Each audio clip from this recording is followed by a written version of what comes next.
Prima sessione di Daniel. Ciao Monica. No, Conto da 5 a 1, 5, 4, 3, 2,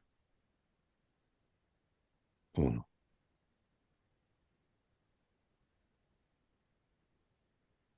allora lui sta facendo colazione al bar da solo, è seduto in un piccolo tavolino e quindi sembra che stia facendo questa sua colazione con nonchalance, pensando concentrato, no, sul proprio cappuccio, però in realtà sta monitorando tutti, attentissimo.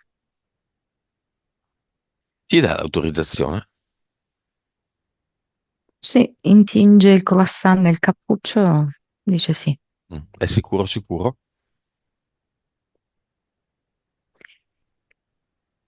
Sì, perché gli sembra una cosa avventurosa, stuzzicante anche per certi aspetti. Siccome noi abbiamo a che fare con la sua anima, chiediamole perché non si è mossa prima, al di là delle questioni pratiche.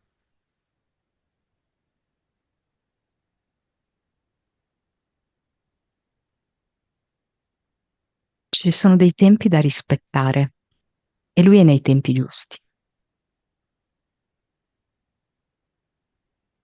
Tempi anche troppo lunghi a volte.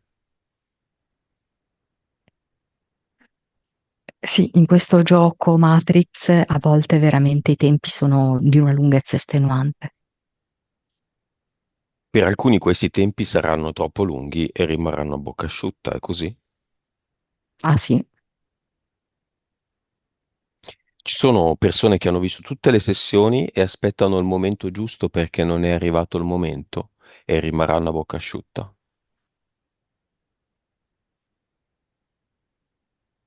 certo ci sono, certo. E poi inizieranno a scrivermi che no, devo riprendere per loro. Sì, o anche tipo, però non si fa così, non è corretto. Ti avevo detto che sarei arrivato, cioè adesso che sono pronto non sei più disponibile. Perché per molti il momento è sempre l'adesso. Quando uno si rende conto che è pieno di interferenze, cosa lo spinge a rimandare? Se uno si rende conto di essere pieno di pidocchi, perché il trattamento antipidocchi lo rimanda? Ma nello specifico vedo in Daniel, ma anche in molti altri, c'è un intenso lavoro da parte degli uomini del tempo, Mhm. che fanno proprio questa azione, ehm, sì, di procrastinare, Mm. di spostarlo a un giorno più avanti, a una settimana più avanti, un mese più avanti e così via. Spostano sempre più in là. Ma andando sul semplice, se uno vede le sessioni, comprende essenzialmente che siamo pieni di interferenze.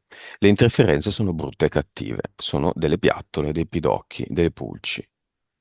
Cosa spinge le persone a dire vabbè, me le tengo, aspettiamo?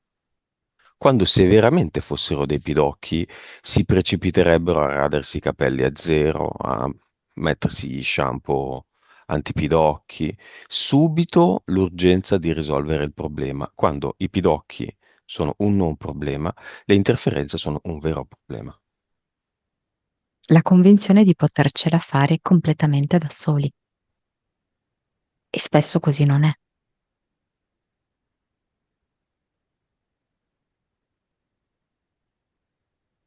Solo questo? Ma solitamente io scrivo con mi scrivo con persone email che non hanno nessuna idea di farcela da soli, semplicemente rimandano.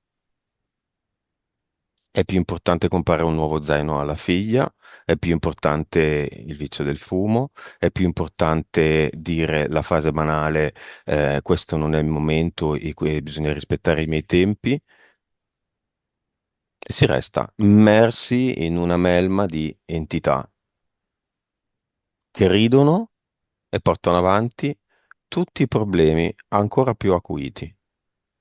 Incidenti, problemi economici, malattie, di tutto e di più. Cosa li blocca? Sono davvero curioso, Monica. C'è la convinzione che questi problemi anche si dissolveranno, che con il tempo queste cose si allontaneranno spontaneamente. Ed è così? No, no, ci può essere a volte anche una tregua apparente, poi però se un determinato nodo non viene sciolto si ripresenta. Vabbè.